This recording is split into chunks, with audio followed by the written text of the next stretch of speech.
Hola, bienvenidos a todos. Hoy jueves 11 de noviembre estamos transmitiendo en directo a la serie de webinars de Interoncology en cirugía de columna mínimamente invasiva. Les saluda Natalia Carrobo Matamoros, soy directora de Interoncology y es un placer tenerlos aquí conectados en otra nueva sesión.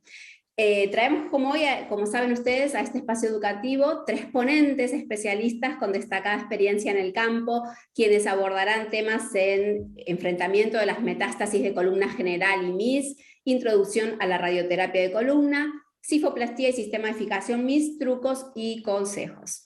Temas súper interesantes que van a abordar hoy los profesionales, motivo por el cual los invito a que se queden hasta el final de la sesión educativa. Para que interactuemos, también disponemos de un chat con el cual ustedes podrán escribir por allí sus dudas o preguntas a los disertantes y ellos contestarán al final de cada presentación. También queremos agradecer al patrocinador Brainlab de esta iniciativa de formación médica y creación del espacio virtual del que hoy disponemos. Y si ustedes tienen dudas, van a disponer de información para poder consultar la página web de Brainlab en los links que les dejaremos en el chat de esta sesión. Para introducirnos en el webinar de hoy, voy a presentarles al doctor Álvaro Silva. Es un placer tenerlos entre nosotros. El doctor nos acompaña desde Chile.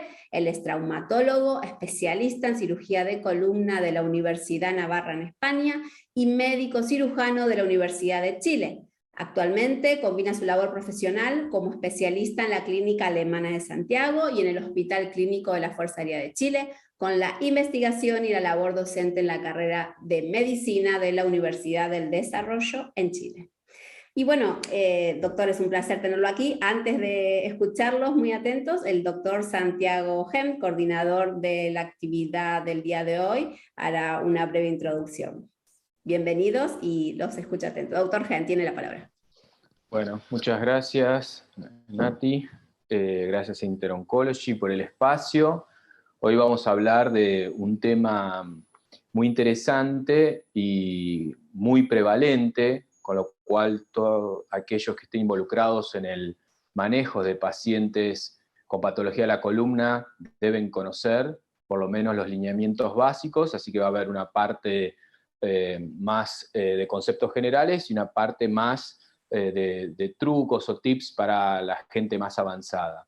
Asimismo, el doctor Garategui, que es neurocirujano especialista en radiocirugía, también nos va a tratar de explicar a los cirujanos un poco de entender los conceptos de la radioterapia, ¿sí? Que muchas veces estamos muy abocados a las técnicas quirúrgicas y dejamos de lado esa parte que es muy importante conocer a la hora de diseñar las estrategias de manejo de las metástasis vertebrales que el doctor Álvaro Silva nos va a hablar.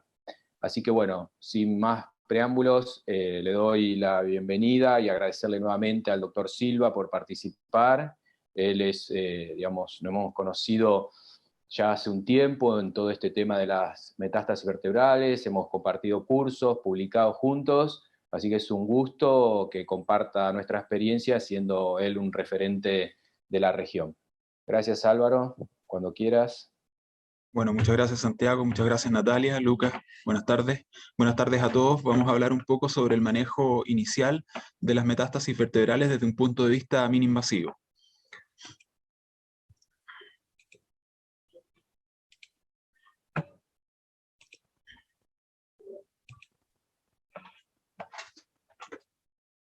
Bueno, la idea de esto es hablar sobre un análisis y el manejo mini-invasivo de las metástasis vertebrales. Cuando nos enfrentamos a una metástasis vertebral, a una resonancia con una compresión del canal raquídeo, de la médula espinal, se nos vienen a la cabeza múltiples preguntas, saber si el paciente tendrá una sobrevida larga, si está en el final de su etapa de su cáncer, qué hacer, si debemos descomprimir, si debe ir a radioterapia, si solamente un tratamiento paliativo, la verdad, muchas cosas. Tratamos de recordar los criterios y los principios de tratamiento de la traumatología, de la neurocirugía en relación a la columna, que tienen que ver con la estabilidad, con la descompresión, y empezamos a ordenar nuestros pensamientos. Pero en este sentido ya ha habido bastante avance y hay unos sistemas de clasificación y de enfrentamiento de estas patologías que es bastante ordenado, sistemático y que lleva a que el tratamiento sea muy eficaz.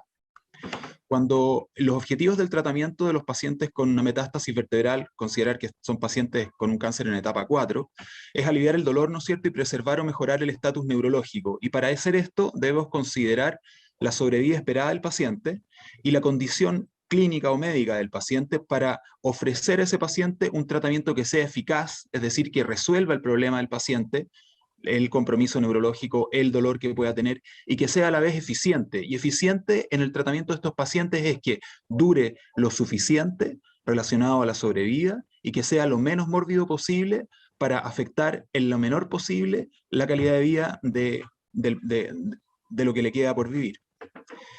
Por esto, en los últimos 10 años han habido 6 cambios de paradigma en el tratamiento de las metástasis vertebrales que quisiera compartir con ustedes. Primero, antiguamente, más o menos hace como unos 15 años atrás, hubo una gran publicación del Dr. Patchell que demostró que la descompresión de los pacientes con una metástasis vertebral que comprimía las estructuras neurales era más eficiente que la radioterapia aislada. Y por lo tanto era increíble la diferencia. Los pacientes que eran sometidos exclusivamente a radioterapia tenían un peor desempeño desde el punto de vista neurológico que los pacientes que primero se descomprimían, se esperaban que las heridas cicatrizaran y luego se hacía radioterapia. Lograban mucho más recuperación neurológica y eso cambió totalmente el tratamiento de ser absolutamente paliativo en un paciente con una metástasis vertebral a ser un tratamiento orientado a descomprimir, tratar quirúrgicamente y darle una mejor calidad de vida para su último periodo de vida.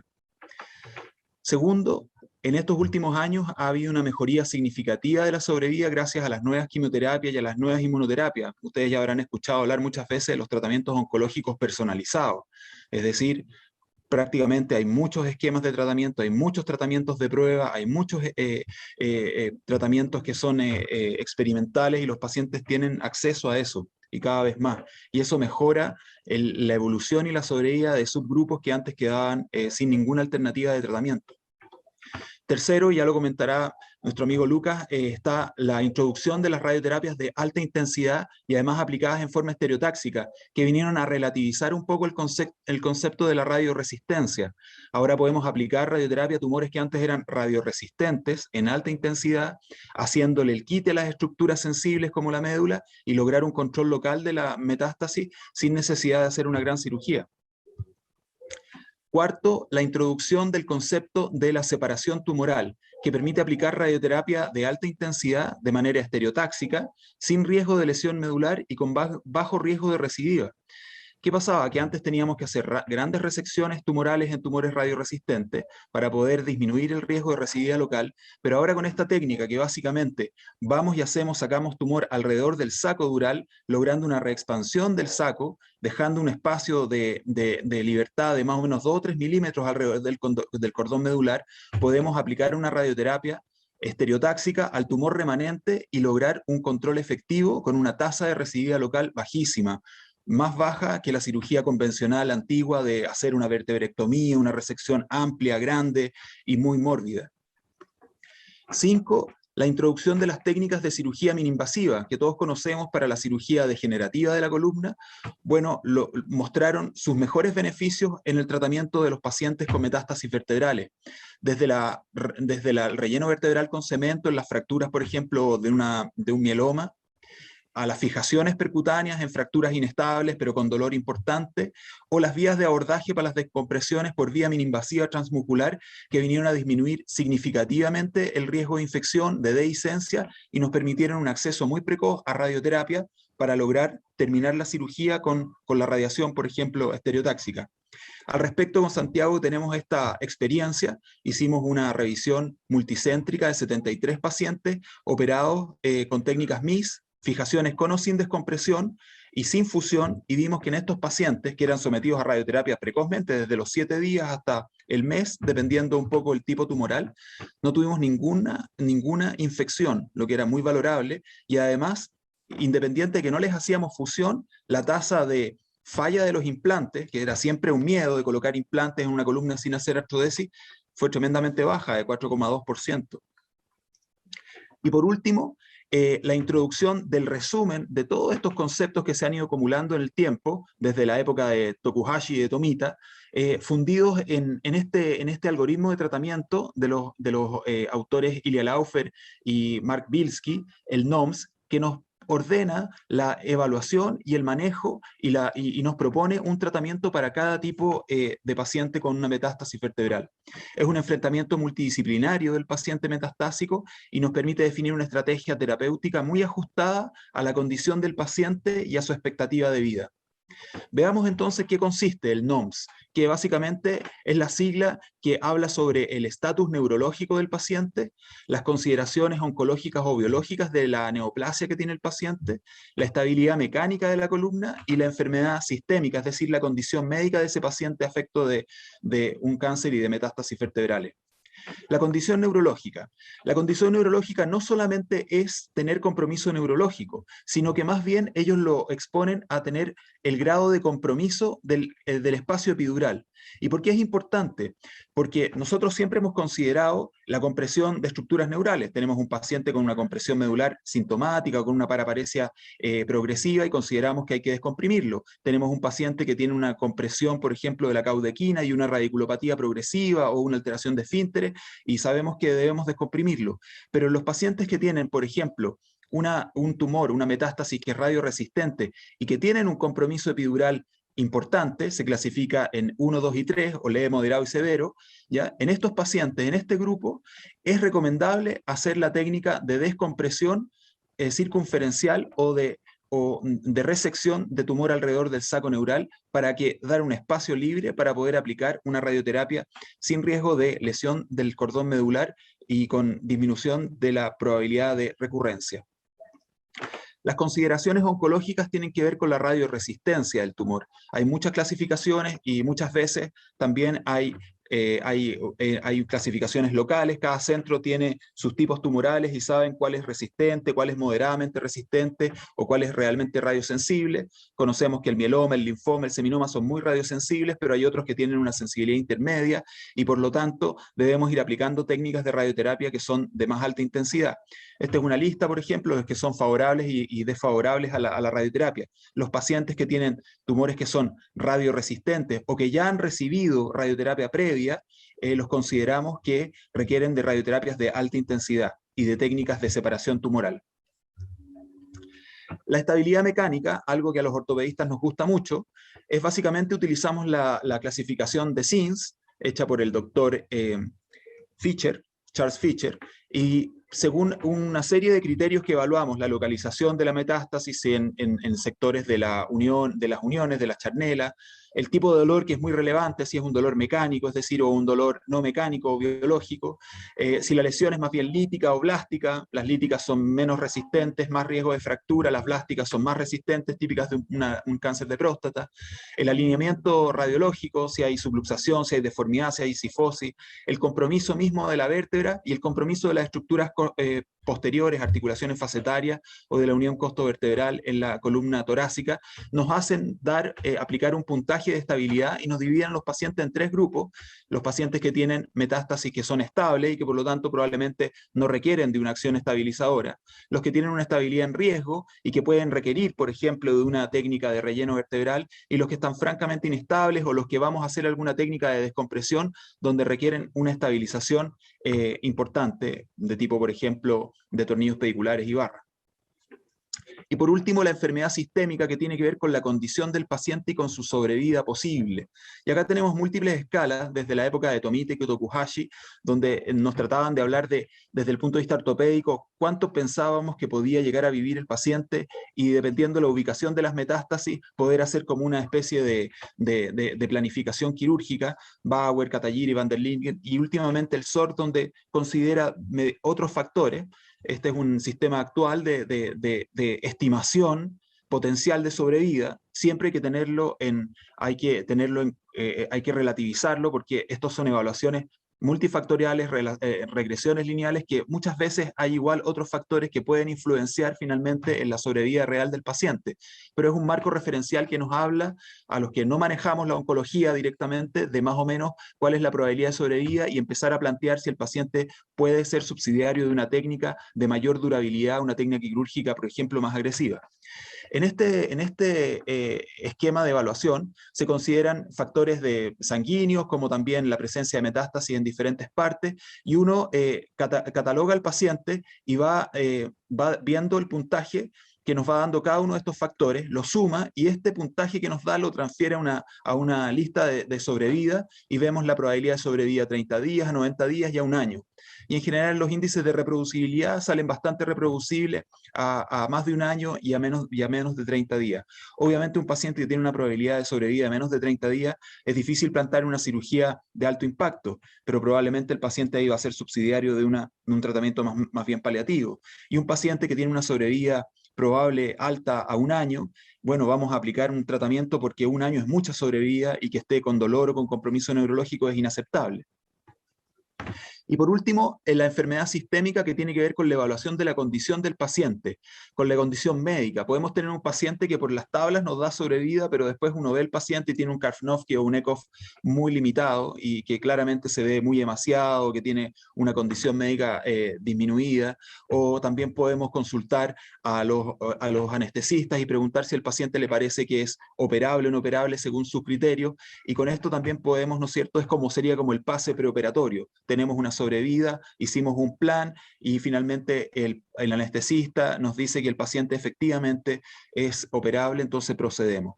Y todo esto se funde en esta tabla, que es bastante práctica, donde uno va evaluando el concepto de la neurología, es decir, el compromiso epidural, la oncología en relación a si el tumor es radiosensible o radioresistente, el compromiso mecánico si la columna está estable o inestable, y el compromiso sistémico si el paciente está en condiciones de ser operado o no. Y con esto evaluamos los pacientes y esta tabla NOMS nos da una recomendación que es bastante útil y se acerca mucho a la realidad. Nosotros hicimos el ejercicio muchas veces de hacer en retrospectiva, ver pacientes que habíamos tratado antes, les aplicábamos la tabla y nos salía muy positivo. Es decir, que tiene una reproducibilidad alta y es una muy buena manera de ordenar todas esas ideas que se nos vienen a la cabeza cuando enfrentamos a un paciente que tiene metástasis vertebrales y que están complicadas. Veamos esto a través de algunos ejemplos. Tenemos este paciente de 58 años, previamente sano, que debuta con un dolor dorsal mecánico severo, mecánico y dolor, sin compromiso neurológico, donde se hace un estudio de primario, TAC de tórax, abdomen, pelvis, y está todo negativo y tiene un estudio sistémico negativo. Hacemos una biopsia vertebral, tenemos esta lesión que al escáner destruye todo el cuerpo vertebral, que invade el canal, que destruye la articulación posterolateral a nivel torácico. En la resonancia lo mismo, un compromiso epidural grado 3, y en el corte sagital de resonancia un compromiso anteroposterior en manguito, por lo tanto una lesión con un compromiso epidural grado 3, que compromete todo el cuerpo vertebral, que lo ha destruido y tiene un dolor mecánico. Hacemos previamente una biopsia, ¿ya? Y la biopsia nos demuestra que es un plasmocitoma. El paciente no tiene mieloma detectable en sangre, por lo tanto un plasmocitoma solitario con destrucción vertebral. Y si ajustamos este paciente al criterio, a la escala de NOMS, vemos que cuando evaluamos la neurología, es decir, el compromiso epidural, este tiene un compromiso epidural severo, grado 3. El tumor es tremendamente radiosensible, es un plasmocitoma. La columna es inestable porque tiene compromiso del cuerpo, tiene un SINS elevado, es inestable. Por lo tanto, la recomendación es estabilizar esa columna y luego hacer una radioterapia convencional porque el tumor es altamente radiosensible. ¿Y qué es lo que hacemos? Entonces hacemos una fijación percutánea. Hacemos una fijación, como es columna torácica, 2 niveles por arriba, 2 por abajo, los conectamos por la barra, no hacemos descompresión, no es necesario, y va el paciente a una radioterapia convencional, y el paciente con eso controla el compromiso epidural, no tiene compromiso neurológico y evoluciona muy bien de su lesión. Esta otra paciente de 75 años, sano previamente, con antecedentes de un cáncer de próstata y una lesión de T10 ya conocida y previamente irradiado, sano desde el punto de vista que no tenía cardiopatía ni otras lesiones de tipo de comorbilidades asociadas, que comienza con un dolor dorsal mecánico severo y con una paraparesia progresiva. Esta metástasis era conocida y ya había sido irradiado en una oportunidad, y vemos acá que tiene un compromiso epidural, probablemente una recidiva del tumor hacia el canal epidural, con un compromiso epidural grado 3 severo, ¿ya?, con dolor mecánico y además con un tumor irradiado que consideramos entonces radioresistente por estar irradiado y ya tener la dosis de radiación máxima que puede recibir la médula espinal. Si este paciente lo evaluamos según la escala de NOMS, tiene un compromiso epidural grado 3, el tumor es considerado, no es radiosensible, es radioresistente porque ha sido previamente irradiado, la columna está inestable, tiene dolor mecánico y compromiso importante, un SINS elevado, y el paciente está en condiciones de ser operada. ¿Cuál es ser operado, perdón. ¿Y cuál es la recomendación? Hacer una descompresión del canal, estabilizar la columna y luego hacer una radioterapia estereotáxica por ser un tumor radioresistente. Y entonces lo que hacemos es una fijación percutánea en puente y luego por un mini open, por vía posterior, hacemos una separación tumoral. Ustedes pueden ver el resultado del escáner y limpiamos todo el canal epidural y luego el paciente va a radioterapia estereotáxica y el resultado es una limpieza completa del canal epidural con una reexpansión del saco y acá pueden ver curación de la fractura aquí y disminución completa del tumor epidural gracias a la radioterapia de la descompresión. Sin recidiva local. Este paciente vivió más de 5 años después de esta cirugía. Esta mujer de 64 años con antecedentes de un cáncer de pulmón, un adenocarcinoma, operado con quimioterapia, radioterapia, con un mes de dolor dorsal mecánico progresivo que le impide mantenerse de pie, un dolor severo y esta fractura que podemos ver en T7, una fractura por impactación del plato inferior, ¿ya? Una fractura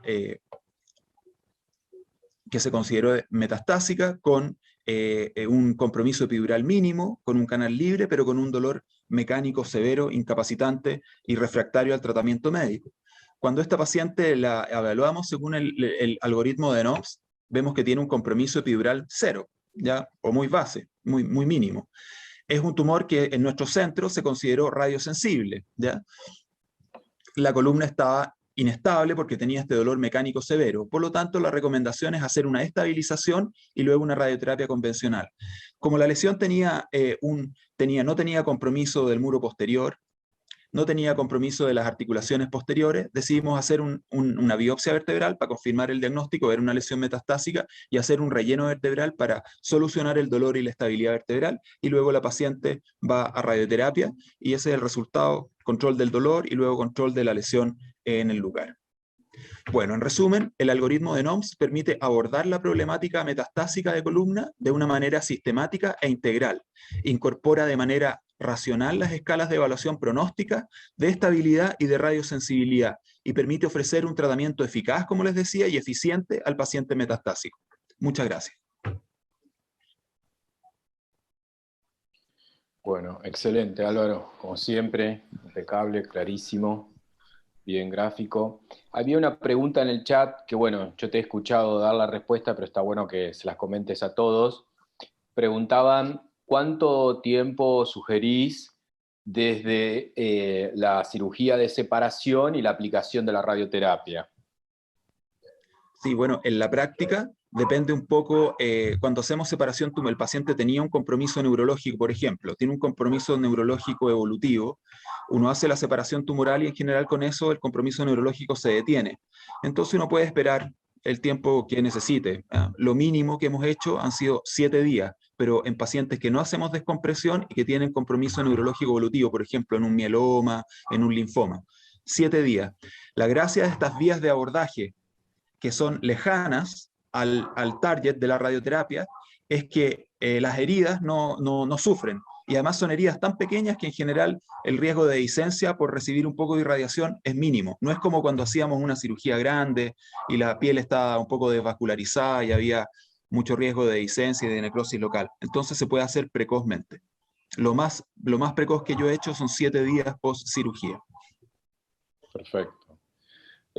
Álvaro, bueno, nosotros como comentabas hicimos un trabajo donde vimos la baja tasa de falla de los constructos en metástasis, ¿no? Donde se hace fijación sin fusión, aunque veíamos estos casos, ¿no?, que vos planteaste en el trabajo de fusión espontánea. Ahora, ¿tenés algún caso que, por ejemplo, no sé, una metástasis de riñón, alguna sobrevida prolongada que hayas tenido que digamos, que hayas... que se sifotice y te hayas tenido que poner injerto? ¿Que tenés alguna experiencia de algún caso? No, la verdad que en la serie de pacientes, y de hecho tenemos muchos pacientes que tienen fijaciones largas lumbares, o sea, por ejemplo, L1, L2, L4, L5, o sea, un disco T2, L1 libre, un disco L5, S1 libre, fijaciones sin fusión e irradiado.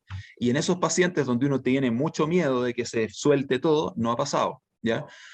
Claro, puede que pase a los 10 años, pero la verdad Claro. que no pasa. Aparentemente la radioterapia de todas maneras tiene que tener un efecto que o estimula la consolidación o rigidiza las estructuras y hace que la columna sea menos móvil y favorece o disminuye el riesgo más bien de aflojamiento. Lo que hemos tenido problemas han sido en tumores renales donde hemos hecho cirugía de descompresión y no hemos tenido acceso a la radioterapia estereotáxica precozmente, y hemos tenido recidivas rápidas locales, hemos tenido que reoperar, y ha sido eso. En 2 pacientes me ha pasado y no ha sido muy bueno.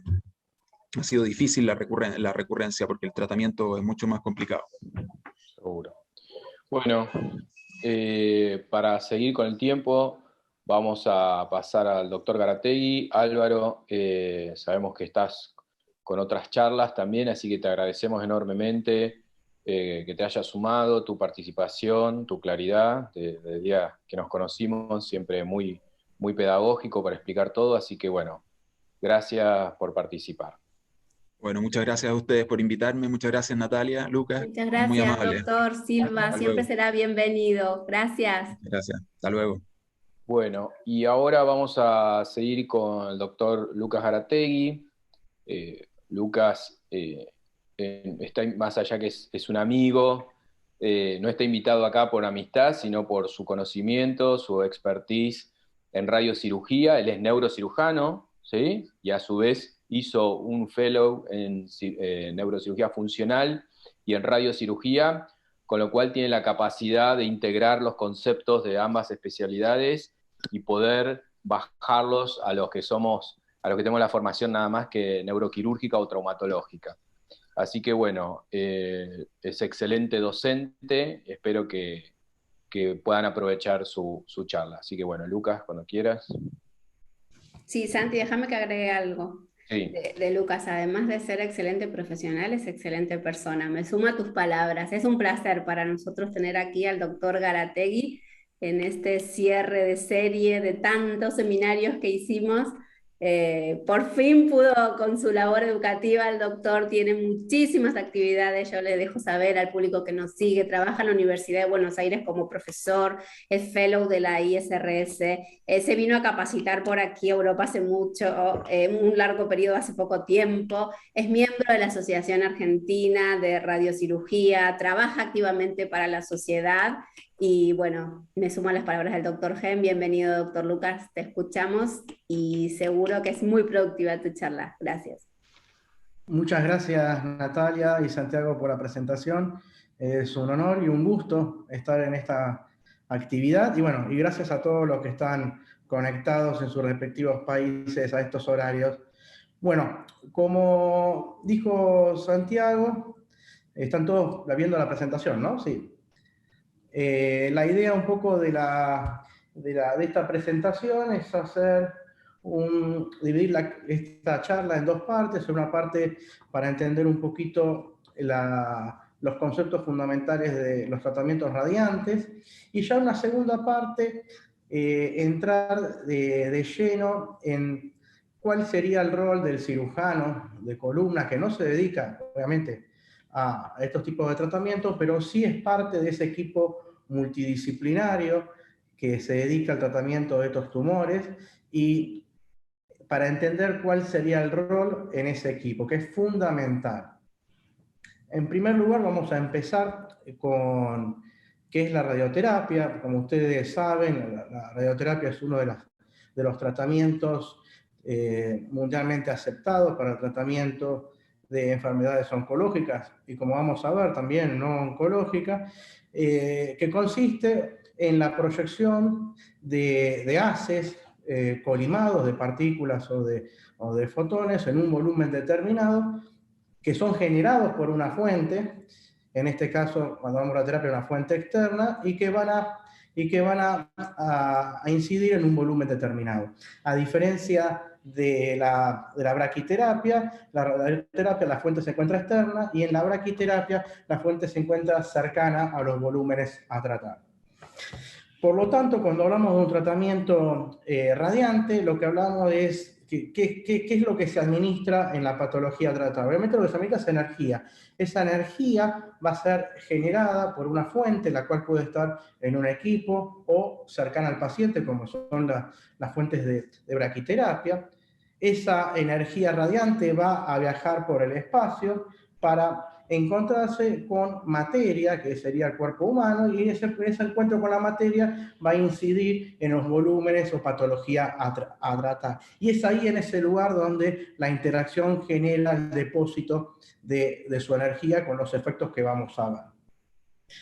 Esa energía, como dijimos antes, es un tipo de energía, la radiación, de tipo ionizante, es decir, que tiene esa capacidad de interactuar con la materia. Ahora, ese tipo de interacción, dependiendo de la naturaleza física, puede ser una interacción directa o indirecta. En el caso de la interacción indirecta, lo que más común podemos conocer es llevada a cabo por los equipos de fotones, es decir, los rayos X y rayos gamma, los cuales, al interaccionar con el medio, generalmente con el agua, generan subproductos que interaccionan con la materia a tratar y son ellos los que producen el efecto. En el caso de la ionización de tipo directa, ya es más llevado a cabo por el tipo de partículas, las cuales generan interacción con las moléculas y el efecto es producido en forma directa por el tipo de partícula.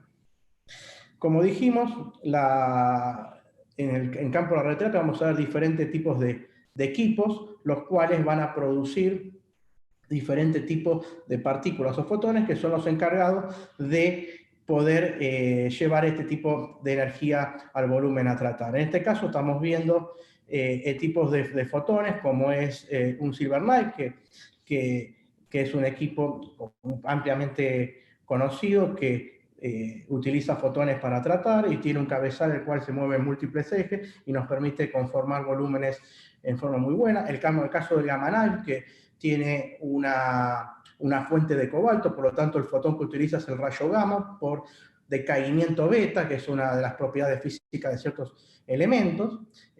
Por debajo del Gamma Knife encontramos un equipo de cobaltoterapia que también tiene una fuente de cobalto.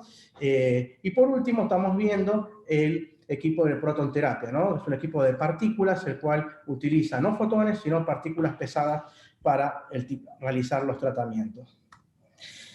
Cuando hablamos del efecto, es muy importante entender que no es lo mismo tratar a un paciente o entregar esa energía que hablamos utilizando partículas o fotones, ya que estos partículas o fotones, estos elementos físicos, tienen propiedades específicas que nos van a generar distintos efectos y que son aprovechados por los tratamientos para poder realizar los mismos. Cuando hablamos de partículas, tenemos el caso de los protones, como vemos a la izquierda. Protones hay, mejor dicho, partículas pesadas tipo protones, hay diferentes tipos de partículas, el deuterón o el átomo de hielo, que aparece el helio como elemento originado del decaimiento alfa. También tenemos partículas pesadas como es el neutrón, de tipo neutra. Tenemos partículas también pequeñas, cargadas negativamente como los electrones, y también tenemos los fotones, los rayos X y los rayos gamma. ¿Qué podemos entender o como ejemplificar algunas cosas? Supongamos que comparamos los electrones o los protones. Los electrones tienen la característica de presentar interacciones en la materia en forma abundante, generando un recorrido aberrante, entregando energía en forma continua, por lo que los hace muy utilizados en tratamiento en superficie, ya que estos mismos entregan la mayoría de energía en la superficie. En cambio, en el caso de los protones, como podemos observar a la derecha, los protones tienen la característica de entregar su energía en la última parte de su recorrido. Por lo tanto, tienen la capacidad de tratar patologías a profundidades y no interaccionar casi con los tejidos que se encuentran en la superficie. Esto los hace muy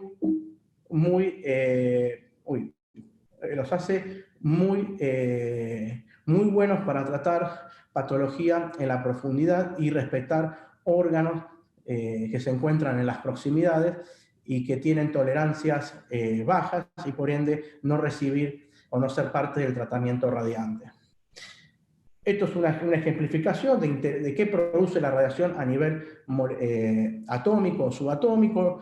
La radiación puede producir interacciones en la materia generando partículas excitadas, como vemos en el gráfico de la izquierda, las cuales vuelven un estadio más estable, liberando energía. Otras veces producen arrancamiento de electrones, otras veces se producen desviaciones e interacciones entre núcleos con la emisión de fotones. Es decir, la radioterapia, la energía llevada a cabo de estos fotones o estas partículas, produce interacciones a nivel subatómico. ¿Con qué? Con moléculas. ¿Y qué moléculas van a producir esta interacción? Generalmente moléculas que son blancos, como las moléculas provenientes que se forman parte de las proteínas, los lípidos y sobre todo a nivel del ADN. Entonces es de esta forma que la radiación termina actuando, interactuando con la materia. Hay una evolución en cuanto a los tratamientos radiantes. La radioterapia convencional, normofraccionada, empezamos a partir de la radioterapia 2D, donde se irradiaban grandes campos, donde el volumen a tratar era casi igualmente irradiado que el volumen a no tratar, ¿no? El volumen que está circundante. Luego, con el advenimiento de la tomografía, pudimos empezar a hacer planificaciones en donde el volumen se empezaba a tratar, se empezaba a conformar de manera mejor y de esta manera preservar los tejidos circundantes, hasta en la actualidad a poder llegar a casi evitar la irradiación demasía de tejidos normales, tejidos no blancos, gracias al desarrollo de muchas técnicas, entre las que podemos destacar la intensidad modulada, donde en la intensidad modulada lo que se puede observar es una modificación, como dice su nombre, en la intensidad, en la fluencia de la irradiación, generando mapas de fluencias inhomogéneos, y de esta manera se puede conformar mejor la zona irradial, evitando la irradiación de otras zonas. Otra técnica, por ejemplo, la IGRT, la radioterapia guiada por imágenes, donde se tiene en cuenta las variaciones que se producen en los volúmenes a tratar entre las fracciones o entre la misma fracción de radioterapia. ¿Qué quiere decir? Si uno trata una patología X en un órgano que presenta movilidad durante el tratamiento, si no se tuviese en cuenta, esa movilidad generaría la radiación de elementos que no habría que irradiar. Por lo tanto, este nuevo tipo de técnica permite la radiación en lugares donde hay incertezas producto de la movilidad del órgano, y de esta manera se evita la irradiación de órganos no blanco. Pero también tenemos la técnica como la radiocirugía. En la radiocirugía, a diferencia de la radioterapia convencional, donde se irradian en forma fraccionada una cantidad de energía, la cual es inocua para los tejidos no blancos o le permite su reparación, y por eso la cantidad de fracciones que tiene en la radiocirugía es todo lo contrario. La cirugía se concentra una alta intensidad de dosis en un volumen relativamente pequeño, con lo que conlleva a la alta conformación del volumen a tratar y por ende los equipos que la realizan una alta precisión con tolerancias menores al milímetro para poder depositar esa energía solamente en el órgano blanco, evitando la irradiación de órganos no target.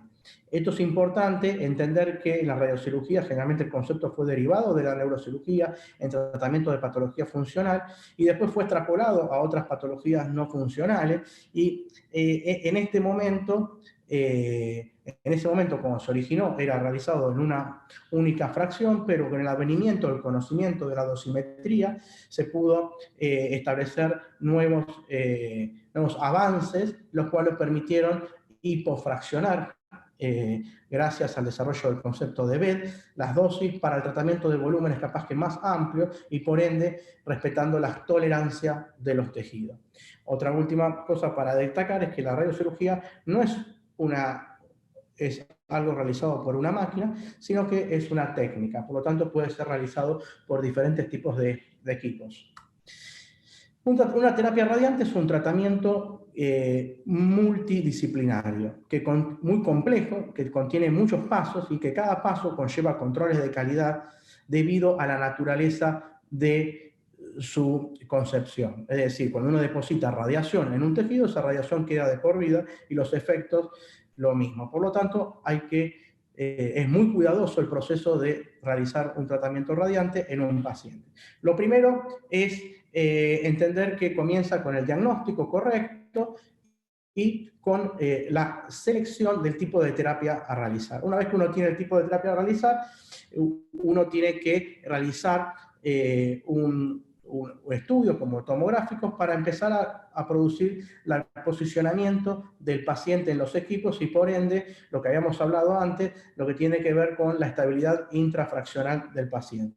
Una vez que tenemos las imágenes con el paciente ya puesto con los equipos de fijación, pasa toda la imagen al sistema de planeamiento, donde se fusiona con otro tipo de imágenes que son importantes para realizar la planificación del tratamiento. Y es aquí donde después nos vamos a parar en la segunda parte, y es la región importante donde el cirujano de columna debe estar, ¿sí? En el desarrollo de la planificación.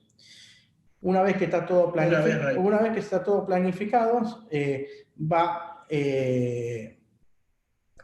del transfer va a la máquina y de la máquina se deposita en el paciente.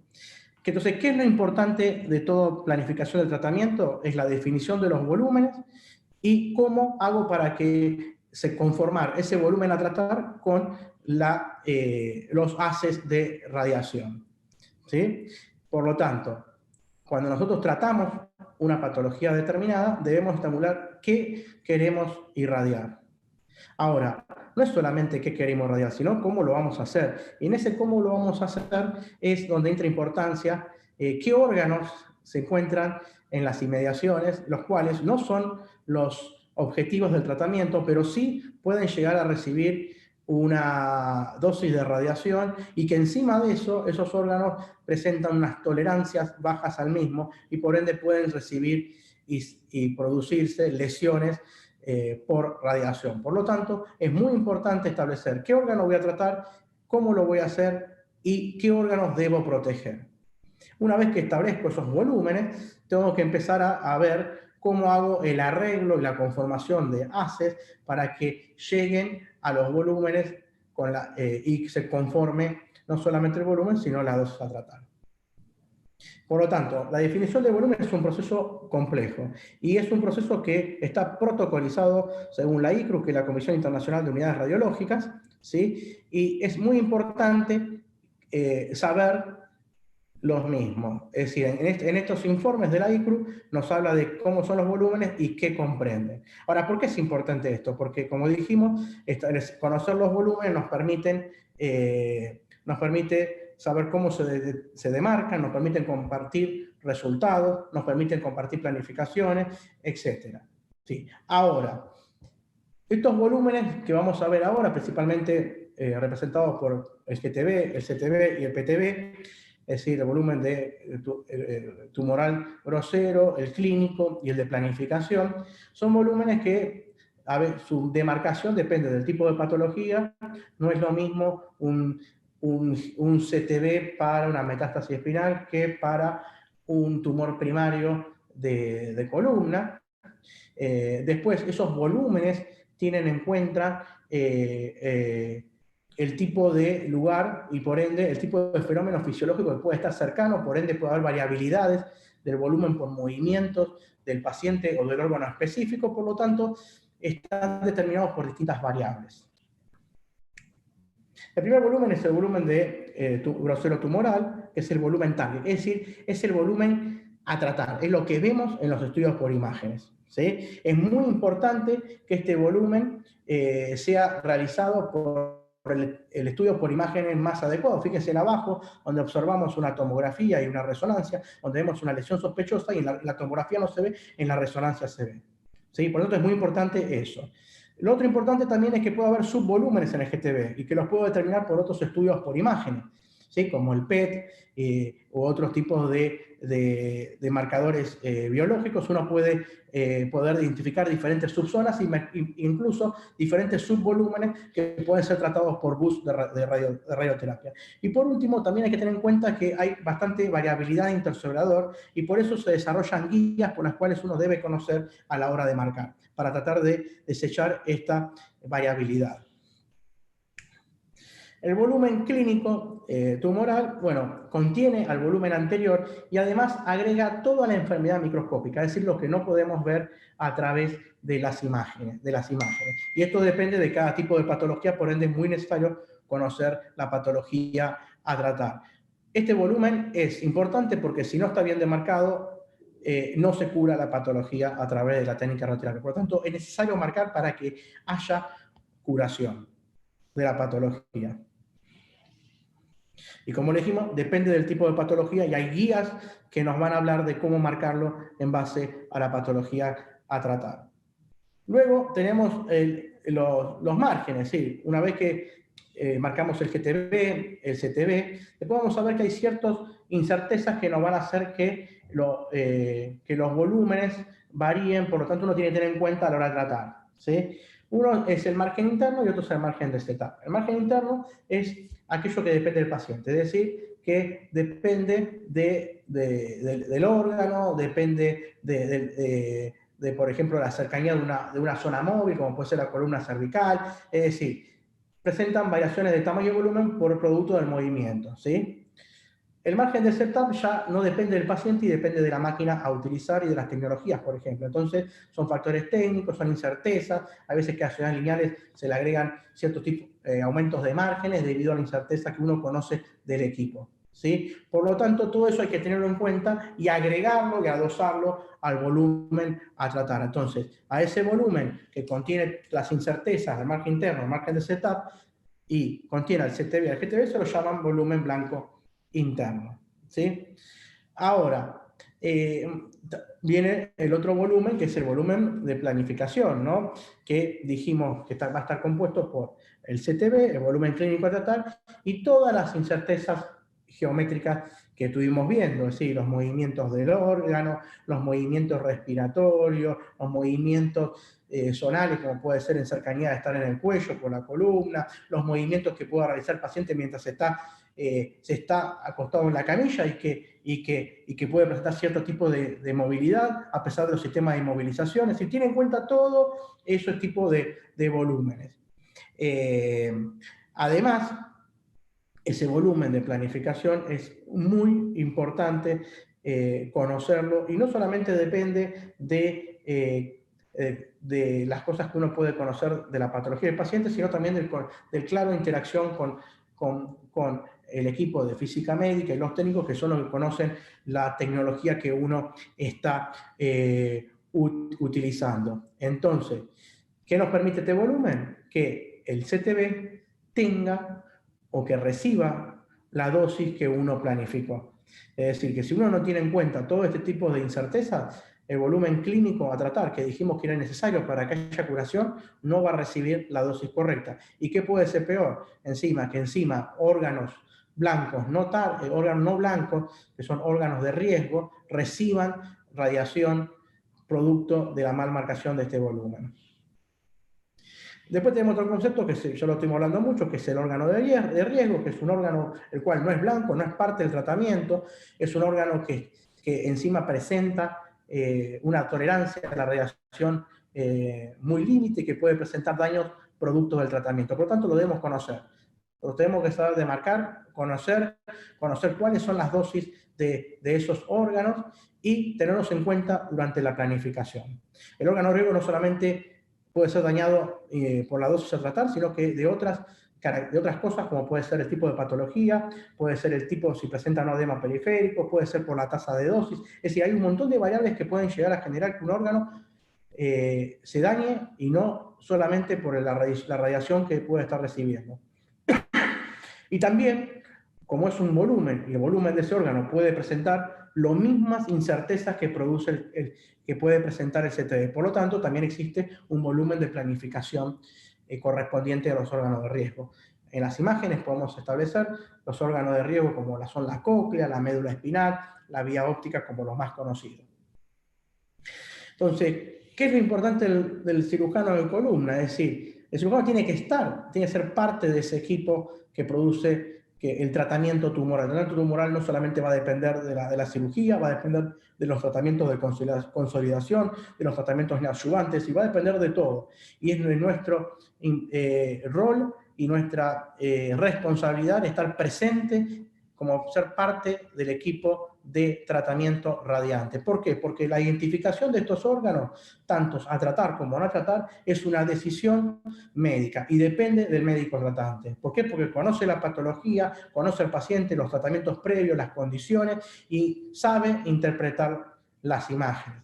Y no solamente las imágenes producto de las imágenes de la patología en sí, sino las imágenes de aquellos pacientes que encima fueron tratados, es decir, aquellos pacientes que fue operado. El cirujano sabe qué hizo en la cirugía, sabe reconocer la misma, el lecho y todas las huellas quirúrgicas, y por ende la necesidad de no o sí incluirla en un volumen a tratar. Por lo tanto, la demarcación del CTB y del GTB es una responsabilidad del médico y que independientemente de cualquier arreglo que pueda llegar a ser necesario hacer con el físico o con el técnico dosimetrista, es decir, que la demarcación de eso y la determinación solamente depende del criterio oncológico, es decir, del criterio médico.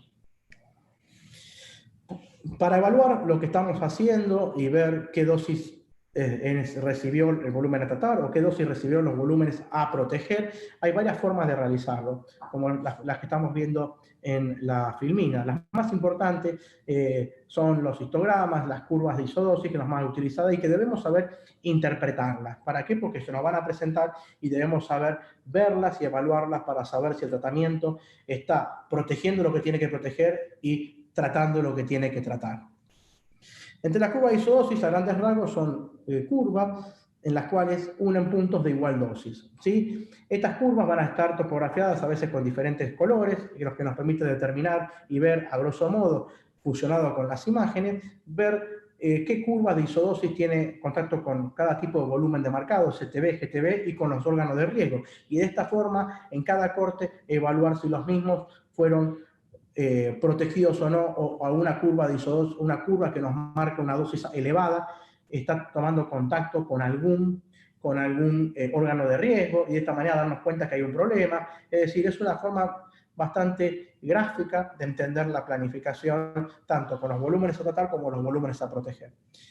El histograma también es otra forma de evaluar el plano, esto lo habrán visto en algún tipo de planificación. Hay dos tipos, los acumulativos y los descriptivos. El de rango descriptivo nos muestra que para cada voxel de volumen, las dosis que están recibiendo, y fíjense en el gráfico cómo a la región izquierda se van a encontrar aquellos órganos blancos porque reciben dosis bajas, y cómo hacia la derecha del gráfico empiezan a estar representados los voxeles correspondientes a los órganos o los volúmenes, mejor, a tratar.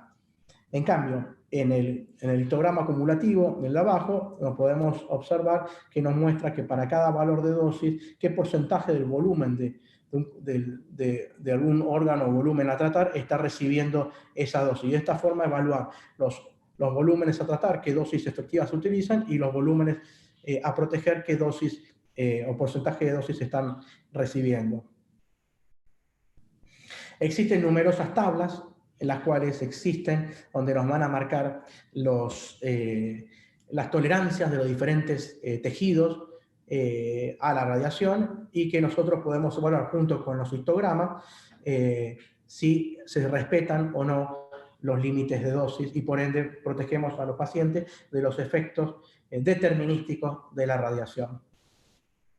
Por último, quería mostrar un ejemplo donde hay una metástasis de un cáncer de pulmón en una vértebra. Fíjense cómo en la primera imagen podemos observar la demarcación del volumen grosero tumoral. En la segunda, la ampliación de la enfermedad microscópica desarrollada por guías, STB. ¿Sí?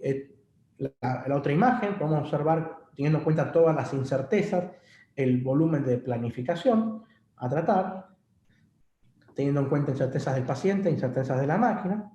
En la siguiente podemos observar la demarcación del órgano de riesgo, que es la médula espinal, con su volumen de planificación, que también tiene en cuenta esas incertezas, generalmente un margen de 2 a 3 milímetros, son los que se tienen en cuenta.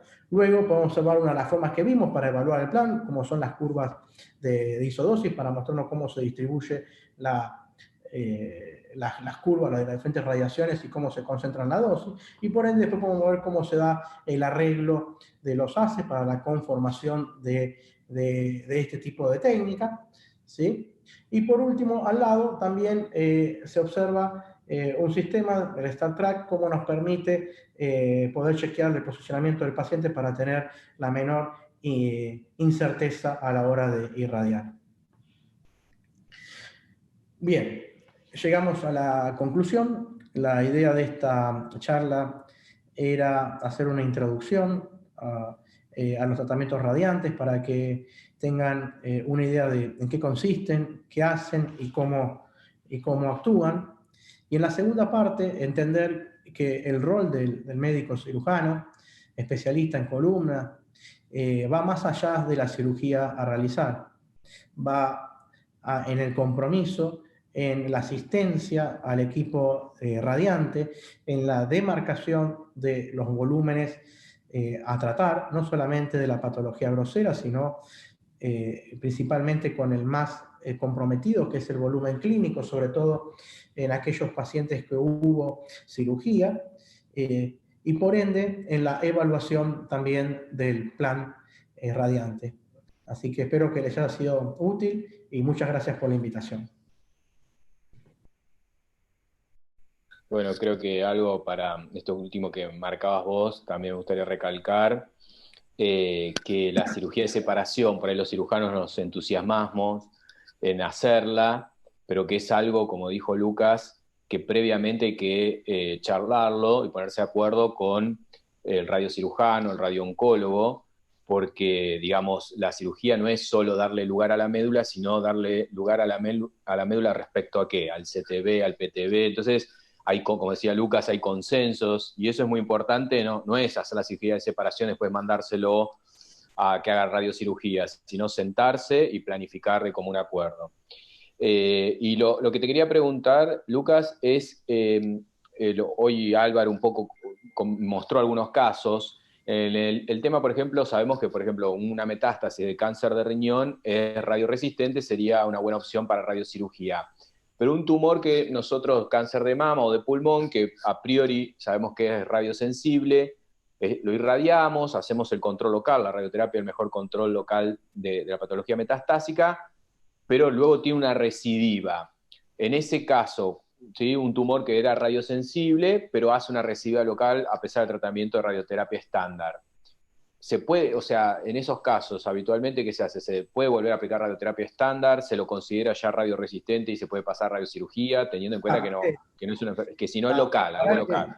Es una pregunta bastante compleja porque hay que entender que primero cada metástasis es un clon distinto. Es decir, si bien viene un tumor primario, las metástasis generalmente ya de por sí presentan alteraciones genéticas que lo producen o son más resistentes del lugar donde se originó.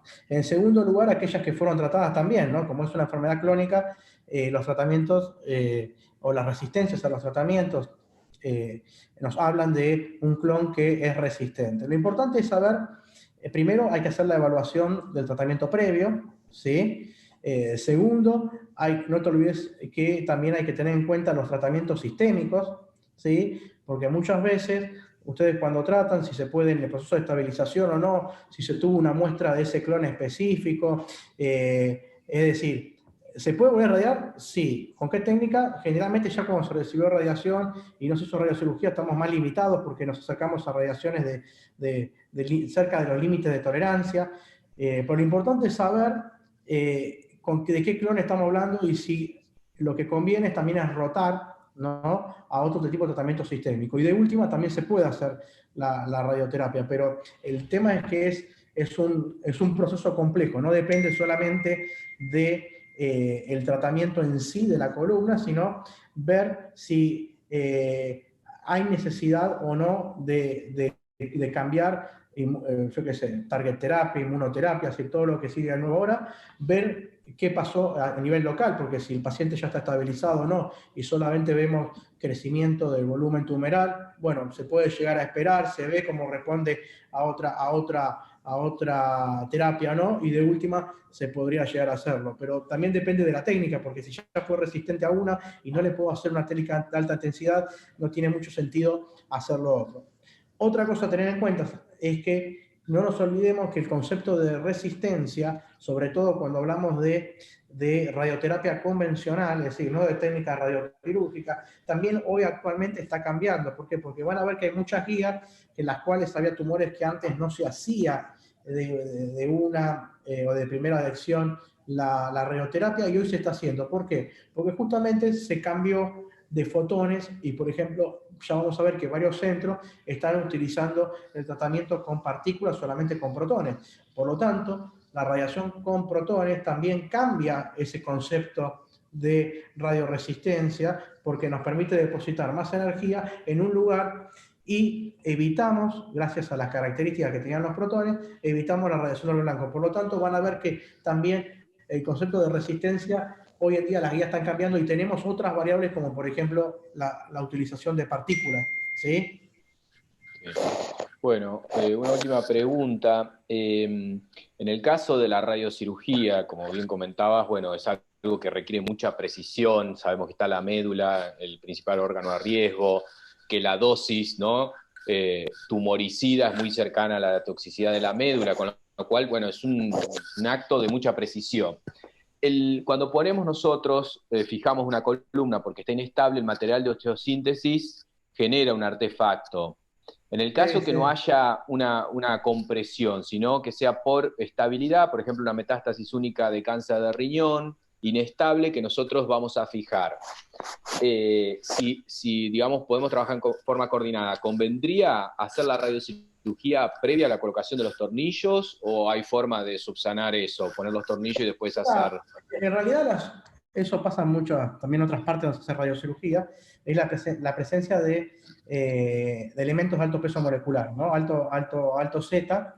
El alto Z produce interacción con la radiación, con los fotones, y muchas veces se requiere una compensación. Eso fue mucho visto a veces en las malformaciones arteriovenosas, con los elementos que fueron embolizados los pacientes y después tuvieron que ser volver irradiados, y se vio que hay una pequeña caída de dosis del 4%, es decir, tampoco es grande, pero se podría compensar. Ahora, a veces lo que genera más que nada la radiocirugía en sí, con el tema del tema es la planificación, Santiago. Es decir, la presencia de instrumentación puede generar artificios técnicos que a veces molestan más en la determinación de los volúmenes que en sí la caída de las dosis. Hay trabajos, por ejemplo, que estuvieron viendo el tema de la caída, que se vio más que con el tema del titanio, es mayor que, por ejemplo, con el PIC. Es decir, hay cosas que se fueron trabajando, pero la verdad que se puede también compensar las dosis, y también lo que genera la instrumentación es eso, ¿no? Muchas veces ¿cómo se llama? Los problemas que se dan a nivel de la planificación de las imágenes y la fusión de imágenes, ¿no? Todo lo que tiene que ver con los artificios técnicos. ¿Sí? Obviamente que también la planificación hay que ver el tipo de tumor y todo eso, porque también generan zonas donde uno va tocando los volúmenes a tratar, así que dependiendo de la patología también hay que tener cuidado con el tema de las estabilizaciones, ¿no? Muy bien, buenísimo. Bueno, muchísimas gracias, Lucas, por tu Gracias charla, por el tiempo. Y bueno, Nati, tenemos un video y vamos con la última parte. Gracias, que me toca a mí, que vamos a hablar sobre algunas cuestiones técnicas, de trucos y tips de las técnicas que más se utilizan para el manejo mínimamente invasivo de las metástasis y fracturas osteoporóticas, que son la cifoplastía y los tornillos percutáneos. Perfecto, no se muevan, que en 2 minutitos tenemos la presentación del doctor Santiago Gen. Antes de ello, le doy paso al siguiente video de nuestro patrocinador Brainlab. En la vuelta, el doctor Santiago.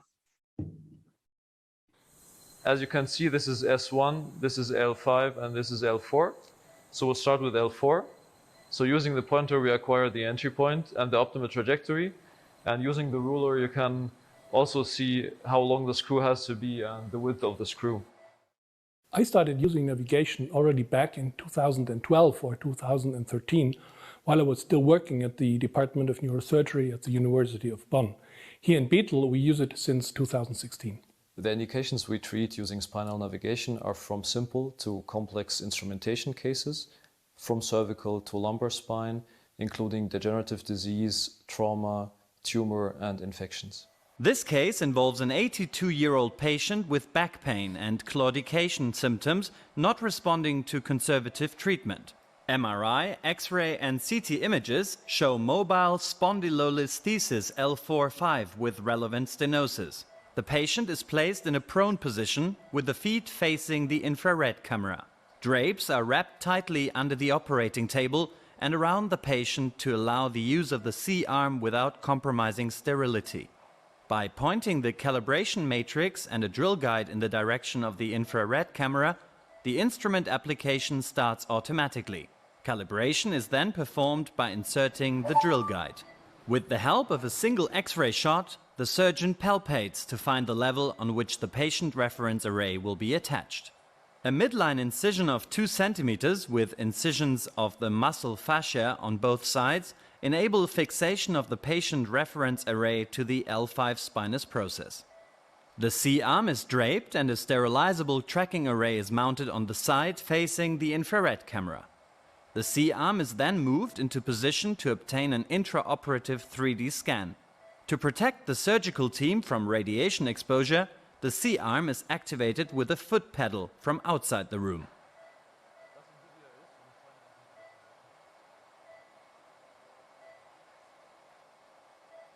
The acquired images are automatically transferred to the navigation system and instantly registered to the patient.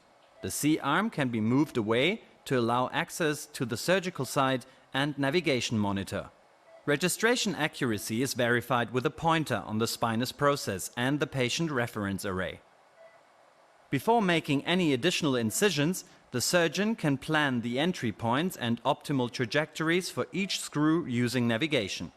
A ruler tool helps the surgeon determine the diameter and length of the screw to be used. A small 1.5 cm incision is made along the chosen entry point with deep incision of the muscle tissue. This facilitates the entry of the drill guide and the approach towards the preferred anchor point on the bone surface. Once the optimal trajectory is determined, a drill is inserted through the guide to drill the pilot hole. The depth control can be adjusted to precisely define the maximal depth. The drill is removed and a K-wire is inserted through the drill guide. The drill guide is removed and the first cannulated screw is inserted over the K-wire and guided towards the pilot hole. After the screw is firmly in place, the K-wire can be removed. These steps are repeated for the remaining screws. To verify the correct placement of the screws, AP and lateral shots are taken.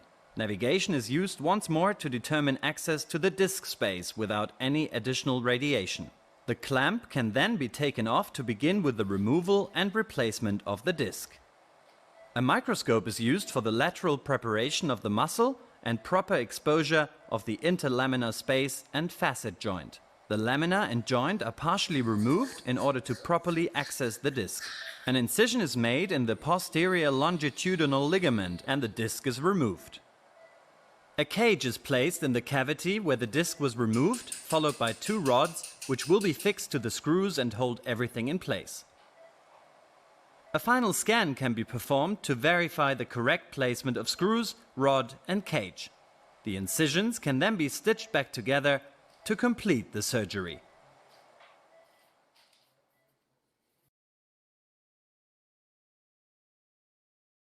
Es el turno ahora de presentarles al doctor Santiago Hem.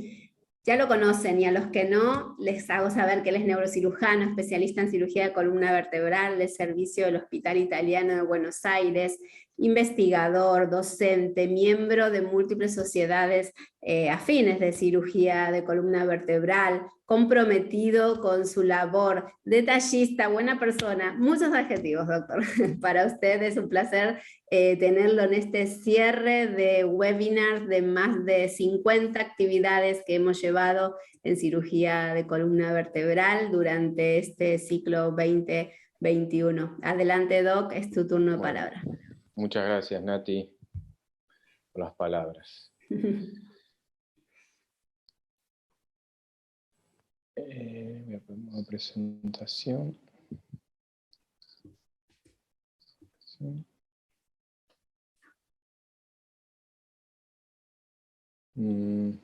A ver. La tienes, si no, mientras tú buscas la presentación. A ver, ¿ahí se ve o no? No, ahora no, Doc. Mientras el Doc busca la presentación, que antes la probamos y estaba bien. Sí, porque ahora, a ver. Les hago saber que si quieren volver a revivir la presentación, volver a ver la presentación del doctor Lucas Garategui, del doctor Silva, que disertaron previamente, pueden acceder a nuestro canal de YouTube y allí está todo el material de mucho valor, de mucho contenido de todo el año, donde pueden volver a ver las presentaciones. Ahora sí, Santi, lo tenemos. Bien, perfecto. Bueno, muy bien. Voy a resumir un tema muy extenso, pero tratar de dar algunos trucos, algunos conceptos de los dos procedimientos, como decía, muy utilizados, que son la cifoplastía y, como digo yo, su prima hermana, que son los tornillos percutáneos. Así que bueno, espero que sean de utilidad. Algunos van a ser más básicos, otros más avanzados, tratando de abarcar lo heterogéneo de la población que es oyente de estos webinars. Bueno, lo primero que les quiero decir es que uno hace, como todo, una curva de aprendizaje en cirugía minimamente invasiva, empezando por estos dos procedimientos que les mencioné. Luego fuimos avanzando a las descompresiones, a la colocación de cajas, y finalmente, bueno, en los últimos años también adquirimos gran experiencia en la exéresis de tumores y los abordajes anteriores, oblicuos o laterales. De esto nos permite, esta técnica minimamente invasiva nos permite abordar el amplio espectro de la patología degenerativa, asimismo de la patología tumoral, traumática, metastásica. Sabemos ampliamente difundidas las ventajas de la cirugía MIS en cuanto a reducción del daño tisular, el impacto sistémico, menos días de internación, menor tasa de infección. Esto es una ventaja que cualquiera de ustedes que se dedique puede dar fe de ello. Menor dolor postoperatorio, ¿sí? Ventajas claramente mencionadas, validadas en la literatura mundial. Y acá quiero hacer un paréntesis, que es, así como en nuestras casas, ¿no? En nuestra caja de herramientas que tenemos, hay herramientas que no nos pueden faltar, ¿sí? Por cualquier contingencia que tengamos, un martillo, una pinza, un destornillador. En mi opinión, creo que la cifoplastía y los tornillos percutáneos son dos herramientas que no pueden faltar en la caja del cirujano espinal. ¿Por qué? Porque nos permiten tratar una gran cantidad de pacientes pertenecientes a estas entidades que son el cáncer, el trauma, la osteoporosis, ¿sí? Enfermedades altamente prevalentes a nivel mundial que afectan la columna espinal y que se caracterizan por lo siguiente: la población de pacientes osteoporóticos, los politraumas o los pacientes oncológicos tienen en común la fragilidad. ¿Qué quiere decir? Que son pacientes que no tienen resto para afrontar una complicación quirúrgica. Puede haber complicaciones con MIS, por supuesto, pero la tasa de complicaciones es más baja y una de ellas, como la infección, es prácticamente nula. Con lo cual es muy importante para que estos pacientes no se vean afectados por complicaciones quirúrgicas y puedan seguir el tratamiento de su enfermedad sistémica o el resto del tratamiento del politrauma sin que nuestra cirugía tenga un impacto negativo en esta población. Dicho esto, empecemos por cifoplastía y vertebroplastía, las técnicas más comunes de inyección de cemento, de metilmetacrilato, de un polímero, ¿no?, en el cuerpo vertebral. Esto produce alivio del dolor y en algunos casos que no haya una gran inestabilidad de la columna, también estabilización. Actúa en forma mecánica, el cemento colocado dentro de las trabéculas óseas da cierto grado de estabilidad, y también la reacción exotérmica y el englobamiento de algunas terminales nerviosas hace que también alivie el dolor por un mecanismo térmico y químico. Desde ya que es un procedimiento mínimamente invasivo por excelencia, con impacto sistémico prácticamente nulo. La diferencia entre vértebro y SIFO, sabemos que la vértebro es más rápida, pues tiene menos pasos, menos sedación, menor costo en general, pero la SIFO tiene la ventaja que al introducir el valor y crear una cavidad, tiene menor tasa de fuga de cemento y restablece mejor la altura y la alineación vertebral, aunque algunos ponen en duda esta ventaja y la adjudican más al correcto posicionamiento del paciente. Es decir, la literatura, si bien muestra algunas ventajas para sifoplastía, este nivel de evidencia es moderado, sigue siendo algo por ahí controversial en muchos puntos.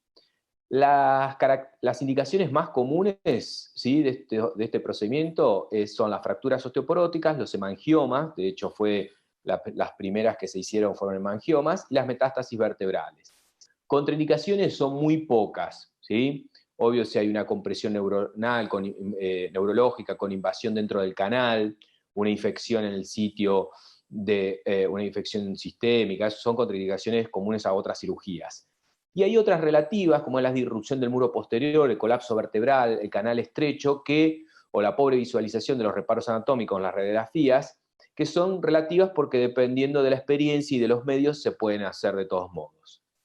Complicaciones, bueno, son procedimientos que tienen una baja tasa de complicaciones, puede haber fuga de cemento, es un poco más alta para vértebro que para SIFO, pero la mayoría son asintomáticas. La embolia pulmonar también es muy poco frecuente, no así si ustedes hacen una radiografía o una tomografía, pueden ver algunas embolias de cemento, pero en general son todas asintomáticas.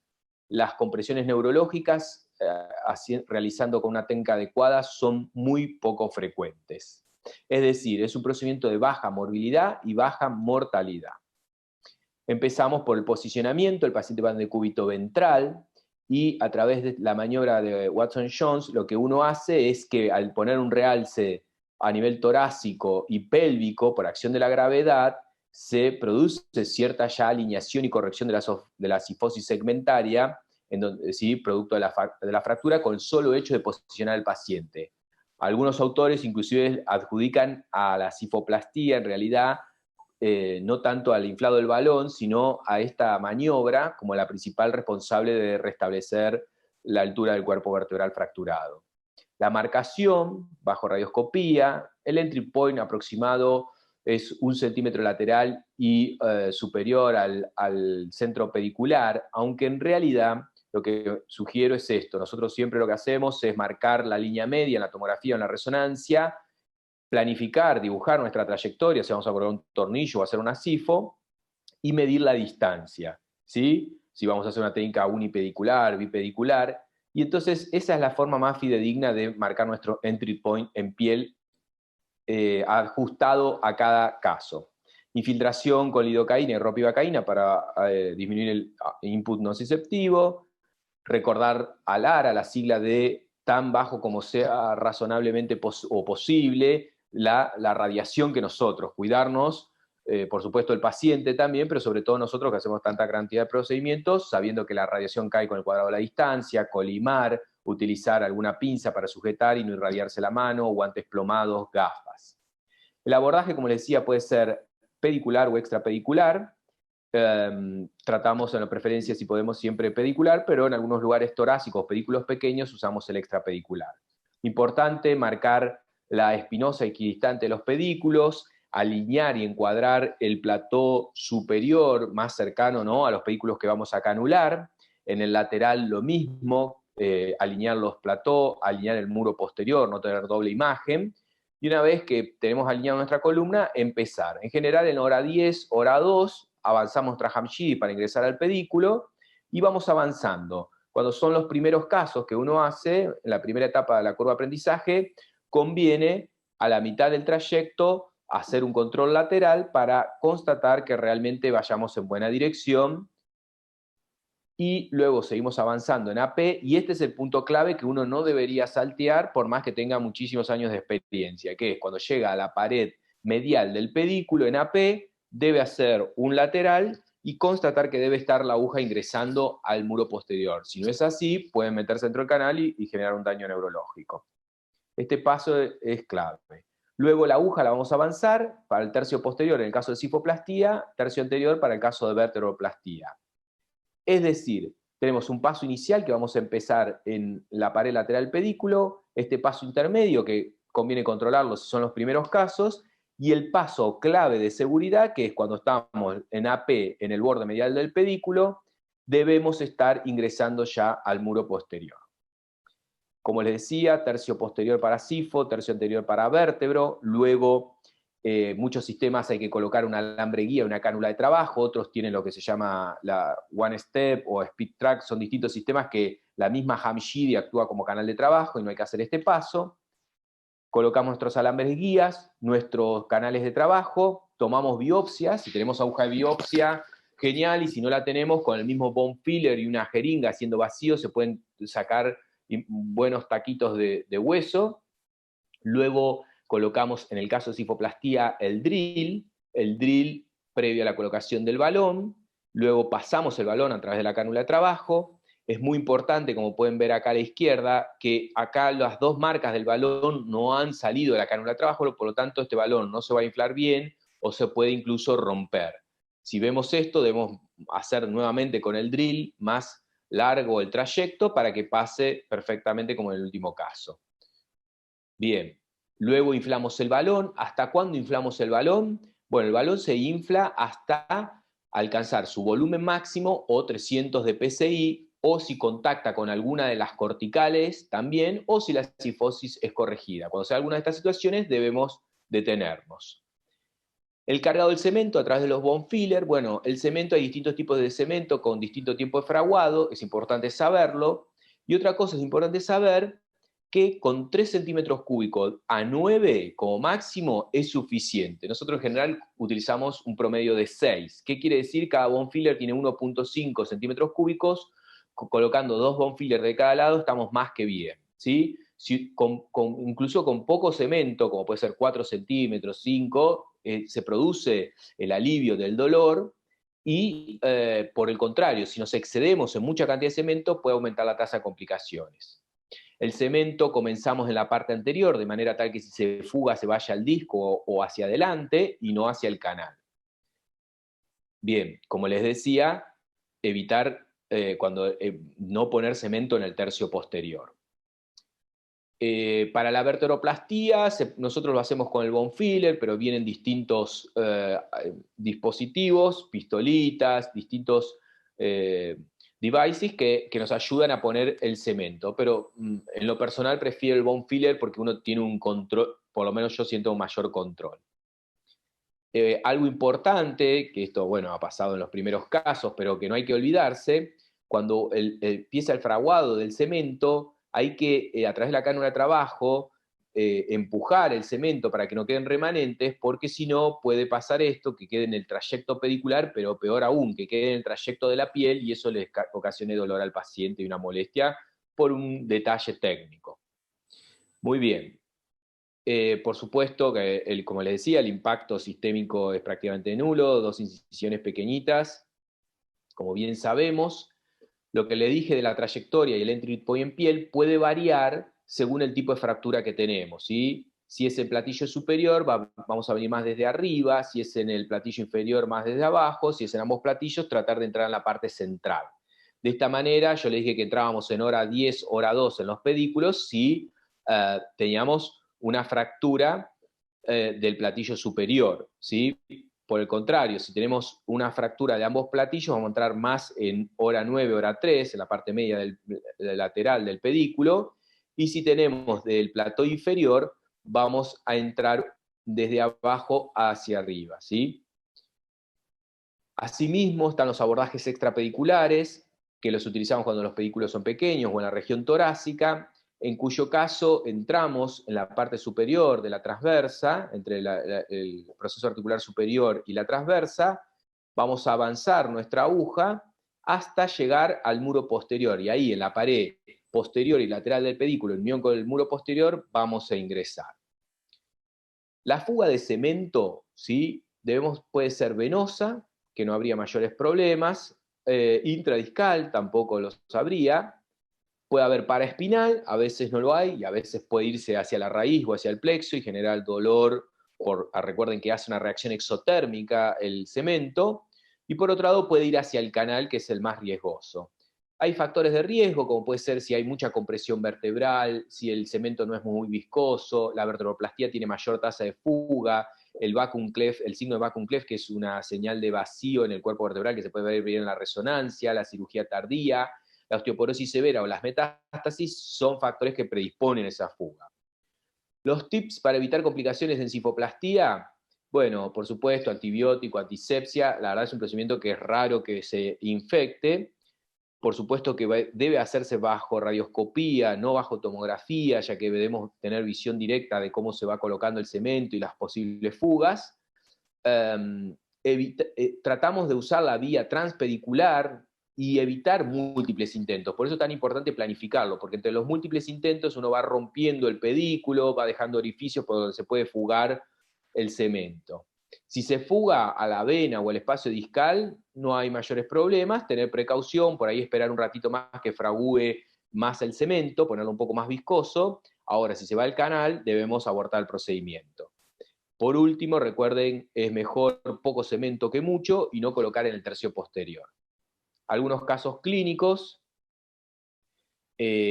por supuesto que esto volviendo para atrás, dependiendo desde ya, si uno tiene un arco en C, un OAN o algún quirófano híbrido, por supuesto que puede hacer casos más desafiantes, donde la visualización de los reparos anatómicos es más costosa. Pero los tips que fui tirando son para una radioscopía convencional. En este caso, una mujer de 83 años con una fractura lumbar 5, con esta fractura osteoporótica, no voy a entrar en detalles, pero utilizamos la clasificación de la Sociedad Ortopédica Alemana, es una fractura tipo 2, es una muy buena indicación para cifoplastía en caso de fracaso tratamiento conservador.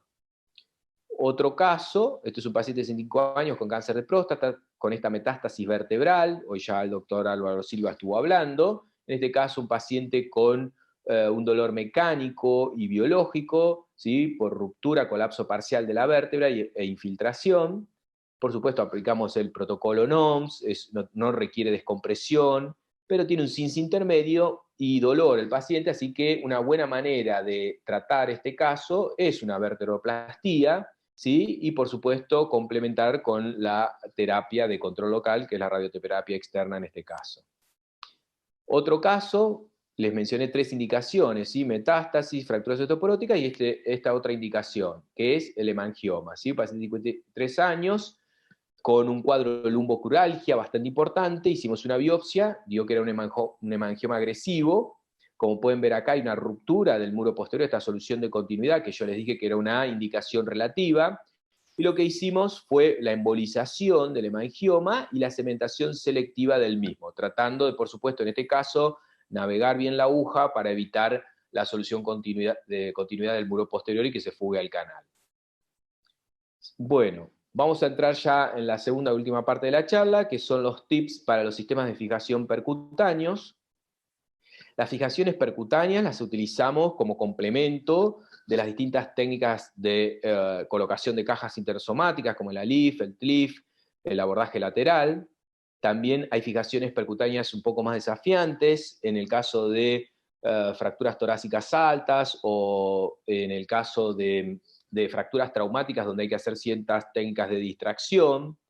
Por supuesto hay otras más desafiantes, en el caso de deformidades, como la escoliosis lumbar degenerativa del adulto. Por supuesto que no es que se pueda hacer cualquier deformidad, pero siguiendo el algoritmo MISDEF podemos hacer bastantes casos con esta técnica y con buenos resultados. Por supuesto que estas técnicas de fijaciones percutáneas van a requerir distinto grado de expertise, pero bueno, acá van algunos de las recomendaciones que fuimos aprendiendo a lo largo de todos estos años. Primero, conocer el sistema. ¿Por qué? Porque si bien la técnica de canulación pedicular de la CIFO o del tornillo es muy similar, cada sistema tiene sus bemoles, sus tips, sus tuerquitas, sus tornillos, sus distintos accesorios que uno no puede empezar la cirugía si por lo menos no lo vio, no lo probió en un curso cadavérico, o por lo menos le trajeron a alguien con experiencia previamente las cajas para verlo. Otro tip es el correcto posicionamiento. Esto es muy importante, como les dije hoy, para alinear o mejorar la altura de un cuerpo vertebral, una fractura osteoporótica, o cuando uno va a colocar una caja, tiene que tener, por supuesto, darle buena lordosis en el posicionamiento del paciente, pero también a veces en ese afán de darle tanta lordosis, se cierra el espacio atrás y nos dificulta la colocación del clip. Entonces debemos tener la posibilidad de jugar con el quiebre de la camilla y, por ejemplo, sacarle un poco de lordosis, abrir el espacio, trabajarlo, colocar la caja y después sí cerrarlo en el momento que vamos a colocar los tornillos y las barras. Otro tip muy importante que a nosotros nos ayudó mucho al inicio, que fue empezar por la colocación de los alambres guías, antes de la descompresión. Esta técnica está publicada, se llama KCS Technique. Empezamos por la colocación de los alambres guía, ¿sí? Canulamos los pedículos, luego el cage. Esto nos ahorra tiempo, porque nosotros sabemos que nuestra descompresión va a ir entre los dos alambres. En cambio, cuando empezábamos inicialmente directamente con el tubo, al principio uno por ahí le cuesta orientarse, dónde colocarlo exactamente. En cambio acá, si tiene los alambres colocados, uno sabe que está el pedículo de arriba, el pedículo de abajo, y mi tubo tiene que ir entre medio de esos dos alambres. Acelera el proceso. Y lo que es más importante, también le da seguridad.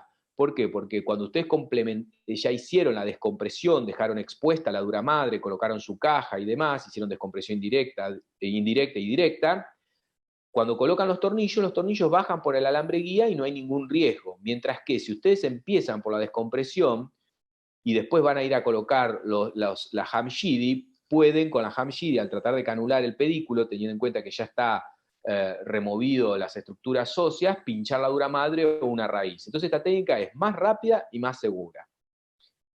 La alineación, lo mismo, debemos alinear las vértebras, el endplate más cercano al pedículo que vamos a canular, en hora 9, en hora 3, lo planificamos previamente. Nuestro entry point en piel está más o menos entre la punta de la transversa y su base, y va a ser más lateral si el paciente es obeso, son los niveles más bajos, y mucho más medial en el caso de pacientes delgados, niveles más altos, excepto a nivel T1, T2, donde vuelve a ser un poco más lateral debido a la orientación que tienen los pedículos en esas vértebras. Siempre igual recuerden que lo mejor es marcar en una tomografía o resonancia la línea media y planificar lo que nosotros vamos a hacer, nuestra trayectoria. Eso es lo más fidedigno.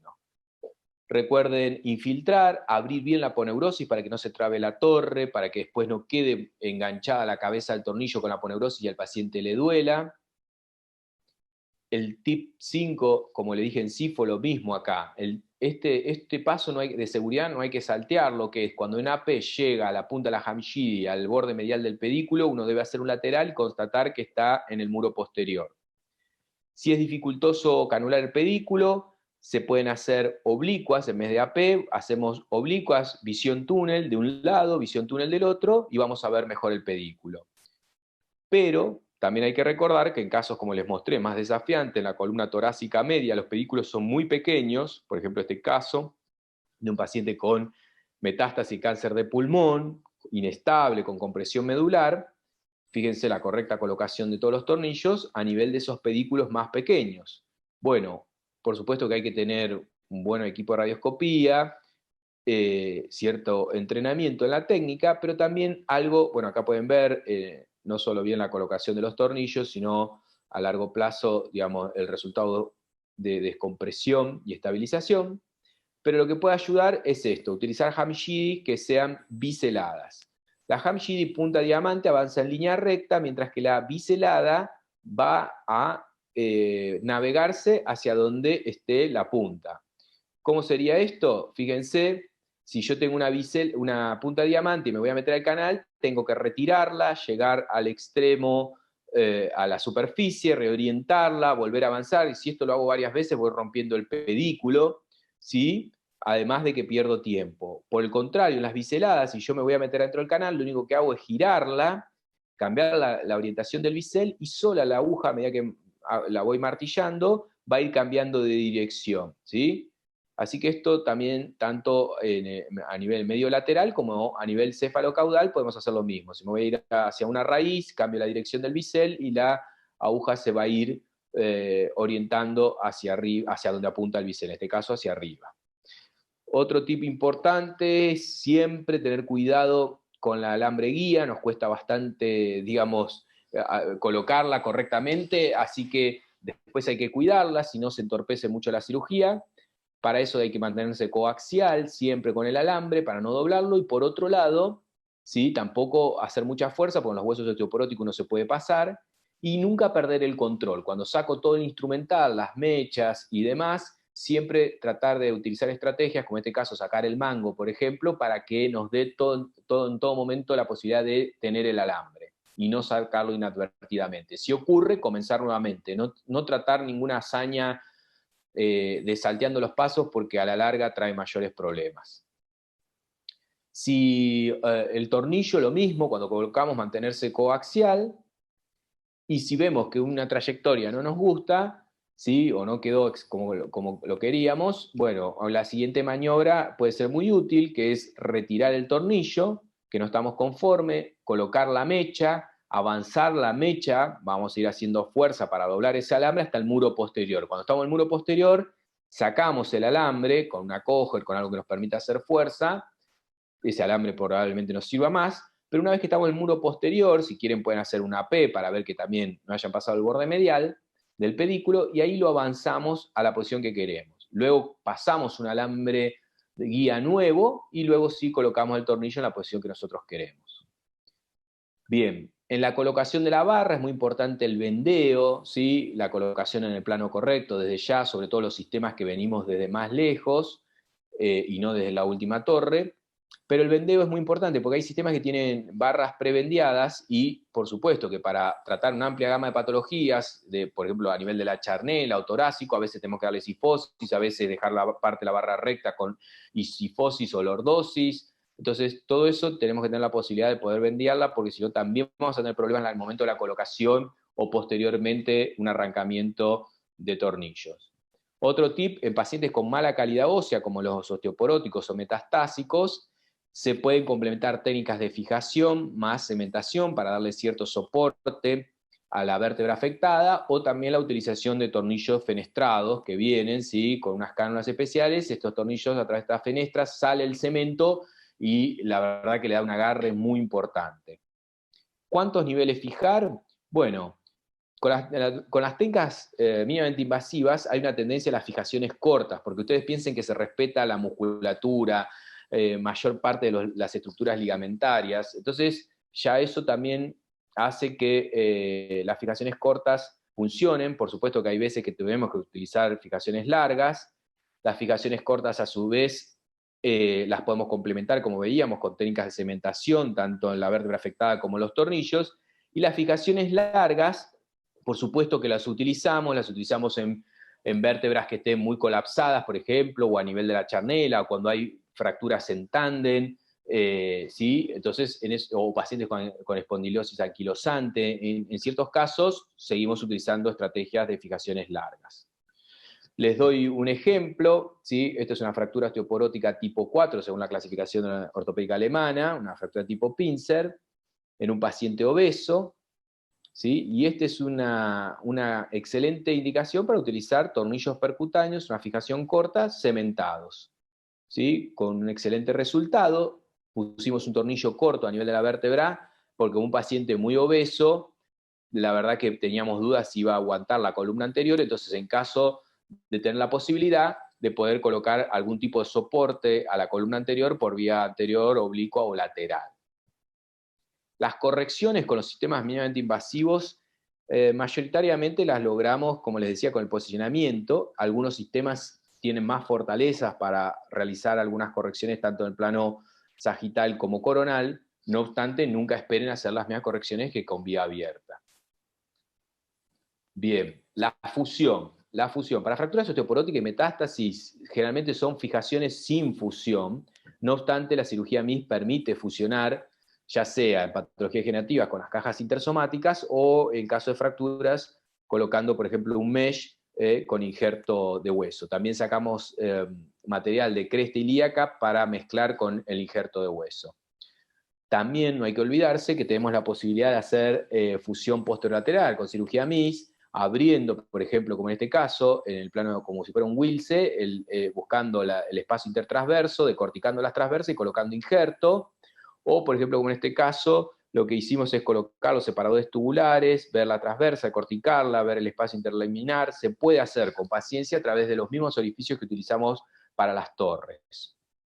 Finalmente, es una cirugía que, si bien tiene menos dolor, las primeras 24 o 48 horas los pacientes, algunos tienen mucho espasmo muscular. Algo que puede ayudar, esta infiltración de una mezcla de ropivacaína, ketorolac y Precedex en el plano muscular y subcutáneo, y incluir también en la analgesia benzodiazepinas como el Valium o miorrelajantes. Para terminar, este es un caso de una mujer de 67 años, fíjense la combinación de varias patologías. Esta señora se cayó, tenía osteoporosis, hizo una fractura, es una tipo 5 de la clasificación ortopédica alemana, o sería una B2 de spine, con ruptura ligamentaria, ¿sí? Y apareció este tumor, que fue un ependimoma. ¿Qué hicimos? Bueno, una fijación percutánea, pusimos este separador, que es el MAST Quadrant, que la verdad que es muy bueno para realizar exéresis tumorales, se abre hasta 4 centímetros, y uno permite hacer una hemilaminectomía, y también hicimos la fusión colocando injerto intertransverso. Como pueden ver acá, ¿sí? Y le dimos un soporte anterior también con una cifoplastía, una fijación 2 niveles por arriba, 2 por abajo, y acá pueden ver la entrada de la hemilaminectomía con el separador MAST Quadrant y la resección del tumor. Finalmente, a más largo plazo, se ve la fusión del segmento que tenía ruptura ligamentaria y un espinograma con un excelente resultado. Por último, bueno, en detalle, algunas de las cosas que estuve hablando, también pueden solicitarlo, se lo podemos compartir, lo pueden encontrar fácilmente, algunos artículos, una revisión sistemática que hicimos sobre la colocación de tornillos y de curva de aprendizaje. Más o menos se necesitan 70 tornillos por vía percutánea para alcanzar el estándar de un cirujano senior que tiene en cirugía abierta. También algunos artículos del uso de la técnica mínimamente invasiva en metástasis vertebrales, y este otro que mostró el doctor Álvaro Silva sobre falla en implantes percutáneos sin fusión, que es extremadamente baja, por esto que les decía que la técnica mínimamente invasiva respeta los ligamentos, los músculos, con lo cual eso le da un soporte extra. Bueno, muchas gracias a todos por la atención.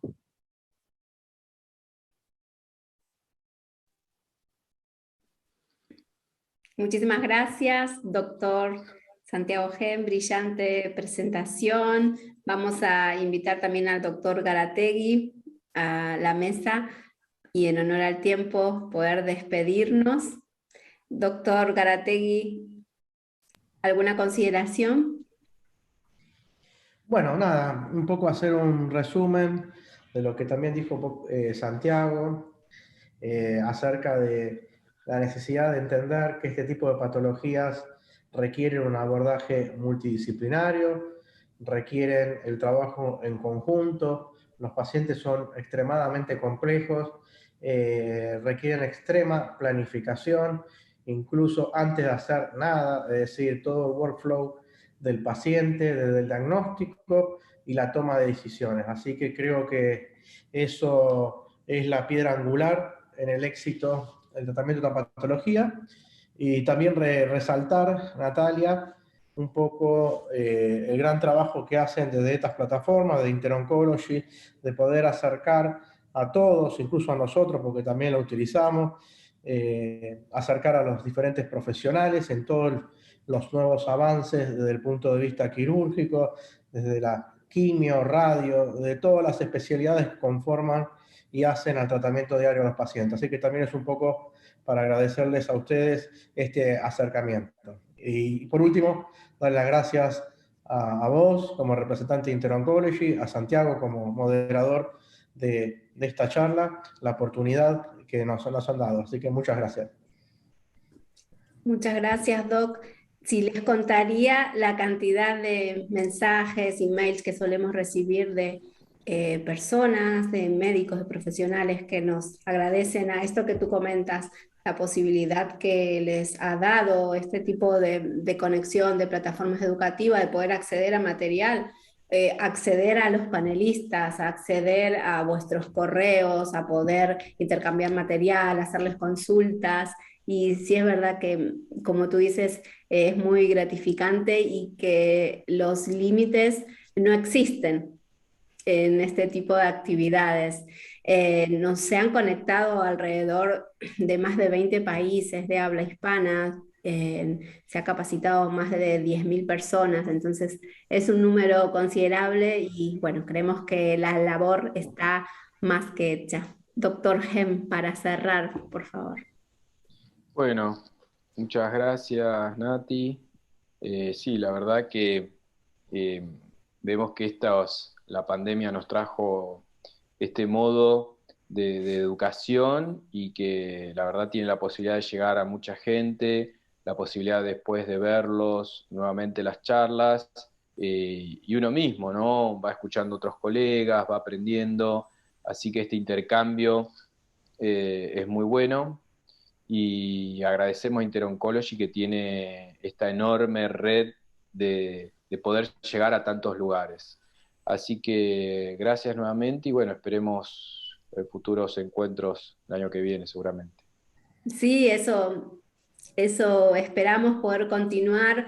Para ello necesitamos que nos sigan apoyando, claro, que sigan asistiendo, que sean de interés, que el contenido sea de valor, como todo el que se ha generado, han pasado por esta plataforma profesionales, excelentes profesionales todos, y como digo yo, excelentes profesionales, pero mejores personas. Así que con eso estoy encantada. Doctor Lucas Garategui, un abrazo de Argentina. Doctor Santiago, otro abrazo por allí. Gracias. Mi Bueno, agradecimiento y a todos comentarles que pueden volver a ver en nuestro canal en un día o dos este webinar y todos los que están pendientes. Los espero a partir de febrero del 2022, señores, Dios mediante. Adiós, gracias. gracias. Muchas gracias, Natalia.